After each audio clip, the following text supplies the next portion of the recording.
حضور صلی اللہ علیہ وسلم نے ارشاد فرمایا لو کان بعدی نبی لکان عمر، لوگوں اگر میرے بعد کوئی نبی ہوتا نا، اگر ہوتا، چونکہ حضور کے بعد تو نبی کوئی نہیں، حضور نے فرمایا اگر میرے بعد کوئی نبی ہوتا لکان عمر، تو وہ عمر ہوتا۔ یہ انداز تھا حضور کا حضرت عمر فاروق رضی اللہ تعالی عنہ کے ذات اقدس سے۔ تو پتہ چلا کہ حضرت عمر فاروق رضی اللہ تعالی عنہ کو اللہ نے علم کی کیفیت بھی عطا فرمائی تھی، شجاعت و بہادری کی کیفیت بھی عطا فرمائی تھی، اور اسلام کے ساتھ وابستگی اس طرح عطا کی تھی۔ حضرت عمر فاروق نے جب کلمہ پڑھ لیا نا، تو حضرت عمر فاروق کہنے لگے یا رسول اللہ آج کے بعد چھپ چھپ کے ہم نماز نہیں پڑھیں گے، چھپ چھپ کے اللہ اللہ نہیں کریں گے۔ حضور فرمانے لگے عمر پھر کیا کرنا ہے؟ یا رسول اللہ مجھے اجازت دیجیے آج چل کے مسجد حرام میں نماز پڑھتے ہیں، آپ کعبۃ اللہ کے سامنے کھڑے ہو کے نماز پڑھیں گے۔ حضور نے فرمایا ابھی مسلمان کمزور ہیں۔ تو حضرت عمر فاروق عرض کرنے لگے یا رسول اللہ کیا آپ کا رب سچا نہیں ہے؟ حضور نے فرمایا رب سچا ہے۔ آپ اللہ کے سچے نبی نہیں ہیں؟ حضور نے فرمایا سچا نبی ہوں۔ آپ پہ اترنے والا کلام سچا نہیں ہے؟ حضور نے فرمایا سچا ہے۔ تو پھر حضرت عمر کہنے لگے یا رسول اللہ پھر ڈرنا کہاں، آؤ میں آپ کے ساتھ ہوں، چل کے آج کعبۃ اللہ کے صحن میں کھڑے ہو کے نماز پڑھتے ہیں۔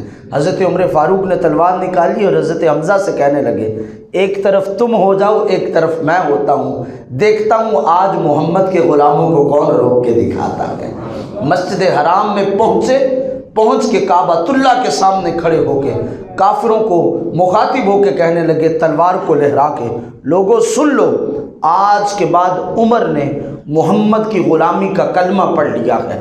آج کے بعد اسلام کی طرف جس نے میلی آنکھ سے دیکھا، جس نے ہمیں یہاں نماز پڑھنے سے روکا، تو پھر سمجھ لینا یا تو اس کے بچے یتیم ہوں گے یا اس کی زوجہ بیوہ ہو جائے گی، اس کا لاشا تڑپتا تمہیں ملے گا۔ آج عمر یہاں کھڑے ہو کے نماز پڑھے گا، بھلا کیسا وہ سما ہوگا، کیسی گھڑی ہوگی۔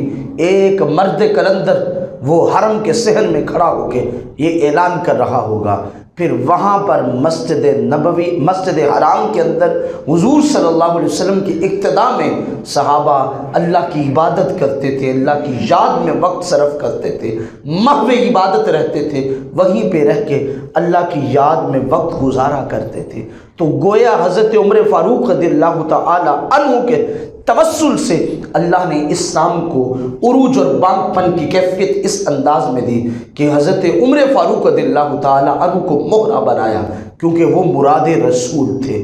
دیکھیے کیا انداز ہے میرے حضور کا۔ میرے حضور فرماتے ہیں لوگوں عمر کے سائے سے شیطان بھاگتا ہے، جس راہ پہ عمر چل جاتا ہے اس راہ سے شیطان بھی بھاگ جاتا ہے۔ گویا عمر فاروق رضی اللہ تعالی عنہ کو اللہ نے ایسی ہیبت عطا فرمائی تھی۔ حضور صلی اللہ علیہ وسلم نے فرمایا کہ جتنے انبیاء علیہم السلام گزرے ہیں ان میں سے انبیاء علیہم السلام کے کچھ مخصوص افراد تھے جن افراد کا یہ مزاج تھا کہ وہ اللہ کے حکموں کو مانتے تھے، نبی سے وابستہ ہوتے تھے، تو اللہ ان پہ الہام کرتا تھا۔ لوگوں سنو میری امت میں سے وہ شخص عمر ہے جس پہ اللہ الہام کرے گا۔ آپ تاریخ اٹھا کے دیکھ لیں اور سیرت کی کتب پڑھ کے دیکھ لیجئے، تفاسیر پڑھ کے دیکھ لیجئے، آپ کو کئی مقام ایسے ملیں گے جہاں پہ جو حضرت عمر نے حضور کی بارگاہ میں رائے پیش کی، اللہ نے اسی رائے پہ قرآن کا نزول فرما دیا۔ حضرت عمر فاروق کی زبان سے نکلے ہوئے جملے، جب لوگوں کو نماز کی طرف بلانے کا ارادہ تھا تو اذان اس وقت شروع نہیں ہوئی تھی، تو سوچ رہے تھے کہ کیا کیا جائے۔ کسی نے مشورہ دیا آگ جلا لی جائے، اتنی بلند آگ جلے کہ اس آگ کے شعلے جب بھڑکے تو لوگ اس آگ کو دیکھ کے کہیں کہ اب نماز کا وقت ہو گیا۔ کسی نے کہا کہ ایسا نہ کیا جائے، وہ طبل بجایا جائے، آواز سن کے لوگ مسجد کی طرف آ جائیں۔ حضور نے فرمایا نہیں، یہ ساری چیزیں مجھے نہیں پسند۔ تو حضرت عمر فاروق کہنے لگے یا رسول اللہ کوئی ایسا بندہ نہ مقرر کر دیں جو کھڑا ہو کے اعلان کرو آؤ اللہ کی یاد کی طرف آ جاؤ، آؤ نماز کا وقت ہو چکا ہے۔ تو حضرت عمر فاروق کی ادا اللہ کے نبی کو بڑی پسند آئی۔ پھر اللہ کے نبی کی طرف اللہ نے مختلف طریقوں سے صحابہ کے خوابوں میں الفاظ سکھائے اور وہ الفاظ انہوں نے حضور کی بارگاہ میں عرض کیے اور حضور نے پھر ان الفاظ کو صحابہ کو سکھایا اور حضرت بلال سے کہا کہ تم چڑھ کے اذان پڑھو چبوترے پہ، اور وہ کلمات جو سکھائے پڑھنے کے بعد حضور نے فرمایا لوگوں سنو، جو کچھ روز قبل عمر نے مشورہ دیا تھا اللہ نے اس مشورے کی تکمیل کے لیے اپنی جانب سے ہمیں اذان کا طریقہ سکھا دیا۔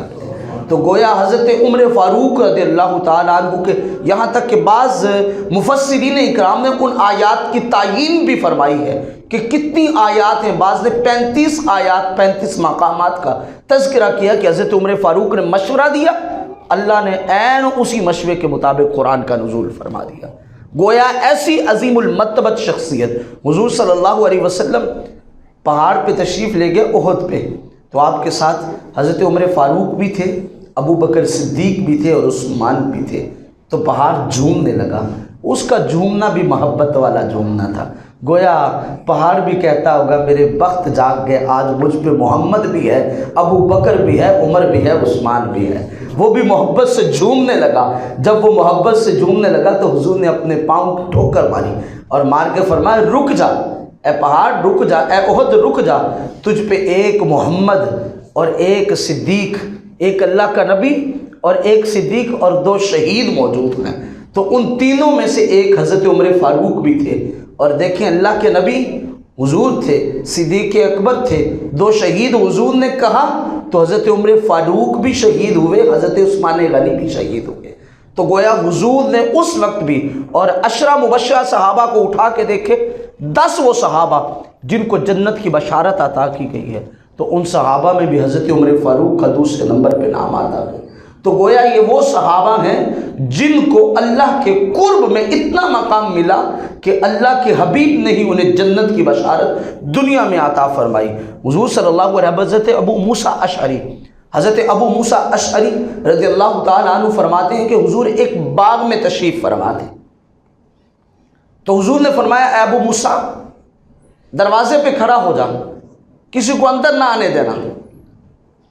وہاں ایک خاص مقام تھا جس جگہ حضور بیٹھا کرتے تھے، تو اندر حضور بیٹھ گئے، دروازے پہ آ کے اجازت طلب کی، پوچھا کون ہے؟ کہا ابو بکر صدیق۔ یا رسول اللہ ابو بکر صدیق آئے ہیں۔ تو حضور نے فرمایا اسے کہو آ جاؤ، اس کے لیے دروازہ کھول دو اور اسے کہو تمہیں محمد جنت کی بشارت دیتا ہے۔ چند لمحے گزرے تو دروازے پہ دستک آئی، تو اب کسی نے کچھ کہا نہیں، یا رسول اللہ دروازے پہ دستک ہے، تو حضور نے فرمایا دروازہ کھول دو، آنے والے کو جنت کی بشارت دو، یہ کوئی اور نہیں، یہ میرا پیارا عمر آ رہا ہے۔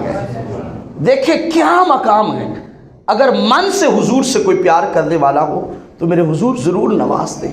حضور نے فرمایا میرا پیارا عمر آ رہا ہے، اس کا آنے دو۔ اور یہ مقام سنیے، حضور صلی اللہ علیہ وسلم فرماتے ہیں لو کانا بعدی نبی، اگر میرے بعد کوئی نبی ہوتا لکانا عمر، تو وہ کوئی اور نہ ہوتا، وہ عمر ہوتا۔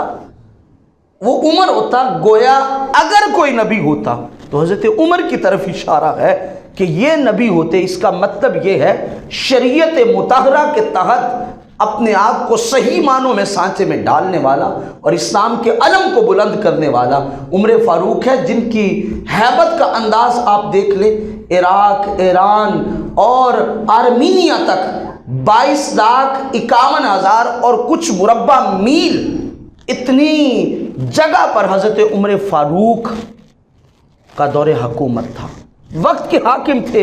اور انداز سنیے کیا ہے، حاکم وقت ہے اور انداز سنیے کیا ہے۔ آپ کی بارگاہ میں کیسے روم کی طرف سے ایک شخص آیا جو بطور سفیر آپ سے چند تحائف لے کے ملاقات کے لیے آیا۔ جب وہ مدینہ میں پہنچا تو اس نے پوچھا تمہارا حاکم کدھر ہے، اس کا محل کدھر ہے؟ تو لوگوں نے کہا کون سا محل، کس محل کی بات کرتے ہو؟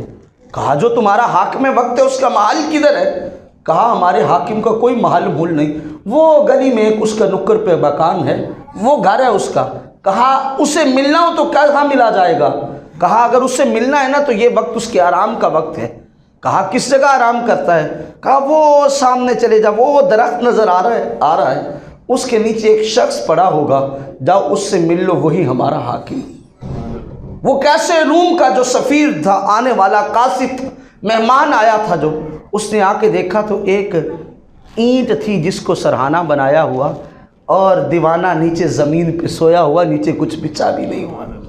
اس نے جب آ کے دیکھا، اس نے کہنے لگا کہ تم عمر ہو؟ تو حضرت عمر فاروق فرمانے لگے ہاں ہاں میں عمر ہوں۔ کہا تم یہاں پہ بیٹھے ہو، کوئی محل میں تمہارے گرد و نواح میں کوئی نوکر چاکر؟